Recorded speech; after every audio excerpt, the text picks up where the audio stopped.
River Revival, Working Together to Save the Minnesota River, is brought to you by the Minnesota Agricultural Water Resources Coalition, 15 farm organizations working together to improve water quality in the Minnesota River and throughout the state. River Revival is a production of the Water Resources Center at Minnesota State University, Mankato.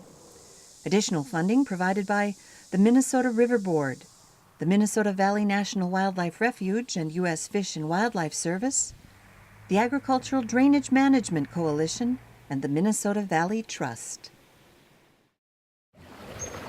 In the rapids, if you fall out, just stand up. Come on down to the river. These are all students from Montevideo High School. Come on down with me. We're gonna go down the Lackapaw River from Dawson to Lackapaw County Park. Come on down to the river. It's great just to get out on the river. Running wild and being free. Look at the beauty we have here. Come on down to the river.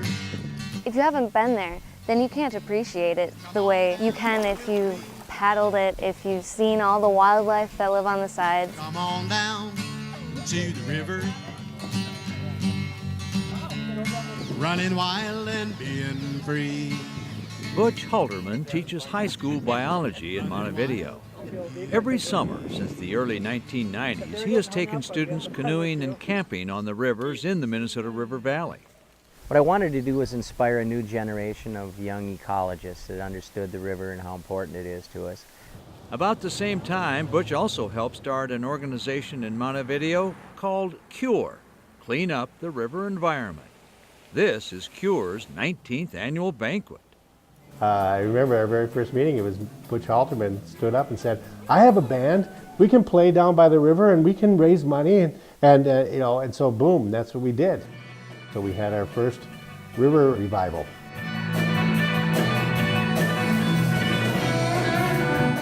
CURE is one of several citizen-led organizations working with farmers, government, and business enterprises to improve water quality in the Minnesota River. That's the holy grail. How do we grow food without making the water dirty? And farmers are the key people that are going to figure it out. They're the most resourceful, inventive people I know. As a fourth-generation farmer, I'm making decisions based not only on what is good financially or good business for today, I'm making decisions on what is good for future generations. I also think about, would my predecessors here be proud or happy with the way that I'm doing things? In our travels up and down the Minnesota River Valley, we met hundreds of folks working together to save the Minnesota River from decades of abuse and neglect. It represents a cultural shift in our historical attitude toward rivers. Rivers were treated like drainage ditches, garbage dumps, sewers.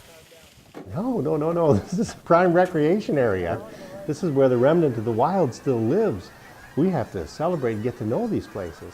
So that's the cultural shift that I've seen happen in 20 years.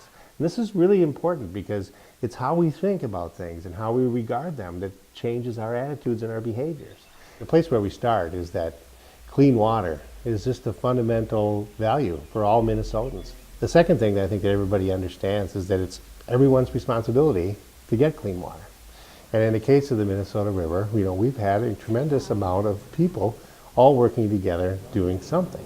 Thanks for coming. Meet Ron Baldwin and his daughter Lori. They call themselves River Rangers. It's a program to get young people and adults in the outdoors to see what beauty we have around us, walk the woods, see what it's like. The ultimate goals is that you're going to grow up to be good environmental citizens, right? On a sunny October morning, they've come to see an incredible double waterfall at Minneopa State Park. And even if you've seen it before, it still is one of the more impressive falls in the Minnesota River Valley. A long, long time ago, a virgin wind began to blow, which in time would melt the snow, giving birth to a mighty river's flow. Falls in the Minnesota River Valley that we're in were formed when the glaciers receded about 12,000 years ago. In truth, the river has an extensive geological history. And to understand that history is to understand the Minnesota River. Geologist Carrie Jennings. Place where the Jolly Green Giant campaign was designed, and it is a giant valley, and it's hard to appreciate if you've grown up here, but valleys like this just don't occur everywhere. What we're seeing is really the result of a catastrophic discharge of water from a very large glacial lake, a lake that was bigger than all the Great Lakes put together, that drained very suddenly, burst a dam of some sort near the town of Big Stone. A wall of water was sent down through kind of the central lowland in Minnesota. So if you look across the other side, a little bit above St. Peter where the campus is, that was the surface. So this is entirely new, this valley here between us and that town over there. It's over a mile wide at this point. You have now a valley in the landscape that's 150 feet plus below the surface where most of the streams are flowing. So as they come from that surface down into the valley, they have a lot of gravity actually speeding up the water, and we still have a lot of waterfalls along the edge of this valley where there's bedrock to kind of hold up that fall. But in other places where you just have a thick stack of glacial sediment, you get these very deep ravines. They deposit the sediment that they're moving into the valley here, and then eventually it gets deposited into Lake Pepin, which is kind of a local stopping point in Minnesota for all fine suspended sediment. You know, the silt and the clay that doesn't settle out of the water very easily.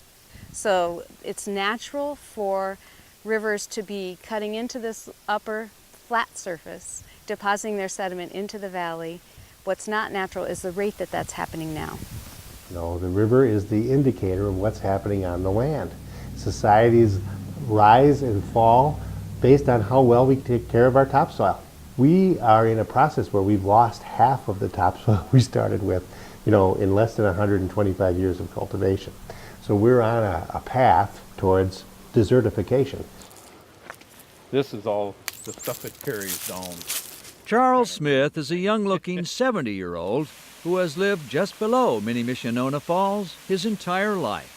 Over the years, he has seen and photographed the changes to the falls and his farm. This was kind of the shallow end of the lake. There used to be about 7 or 8 feet of water in here. And then the edge of the lake was in here. It's all come down off the hillsides. But you're standing on 8-9 feet of fill. Hard to believe that. But this was lake shore when I was a kid. The state climatologist indicates that we're getting more convective storms of greater intensity rains, which means that the streams themselves have larger floods, have higher peak flows, and so they are more erosive. The main problem here is the speed it comes down. It seems to be the way we manage water that affects the river quality. It's not a surprise. The green solid lines are new, 6-inch. They're tiling every 50 feet. Charles says the change he's seen in the creek is evidence of land use changes upstream. All the drainage out of the drain ditches and everything, they keep widening, cleaning, and draining more and more all the time, so it's faster. You give a river more water to work with, it becomes more erosive. So we're seeing more sediment coming from places where the river kind of impacts a bank or a bluff. Geologist Carrie Jennings. We just tend to be in a hurry to move water off the landscape. No matter what we do on the surface, whether it's urbanizing an area or putting a roof on a lot or draining agricultural fields, it's all has the same effect, which is to hurry water to the stream, to get it there as quickly as possible. Unfortunately, we're in the way of the city. All that drainage from the city is coming this way. Clearly, Charles and others along the river are worried about the future of our namesake river. When they get in and they let them develop like they're doing up on top here, they don't have any plans for that water, really. They'd really have to put in some really good control ponds to hold back some of that. And I doubt if they're going to do that because they don't want to go to the expense of doing that. They don't pay for the trouble it causes downstream.